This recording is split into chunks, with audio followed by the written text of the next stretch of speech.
భారతీయ సినీ పరిశ్రమలో విషాదం నెలకొంది.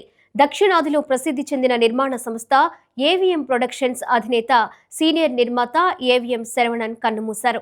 సుదీర్ఘ సినీ ప్రయాణంలో లెక్కకు మించిన సూపర్ హిట్ చిత్రాలను అందించిన ఆయన మృతి పట్ల పలువురు సినీ ప్రముఖులు, అభిమానులు తీవ్ర సంతాపం వ్యక్తం చేశారు. ఏవిఎం శరవణన్ కేవలం తమిళ సినీ పరిశ్రమకే పరిమితం కాలేదు. ఆయన నిర్మాతగా వ్యవహరించిన చిత్రాలు తమిళంతో పాటు తెలుగు, మలయాళం, కన్నడ, హిందీ భాషల్లో ప్రేక్షకులను అలరించాయి. దాదాపు 5 దశాబ్దాలకు పైగా సినీ రంగంలో పనిచేసిన శరవణన్ తన కెరీర్లో 300కు పైగా చిత్రాలకు నిర్మాణ బాధ్యతలు వహించారు. తెలుగులో ఆయన ఎన్నో ప్రముఖ చిత్రాలను నిర్మించి ప్రేక్షకులకు వినోదాన్ని పంచారు. తెలుగులో లీడర్, ఆ ఒక్కటి అడక్కు, సంసారం ఒక చదరంగం వంటి అద్భుత చిత్రాలను నిర్మించారాయన.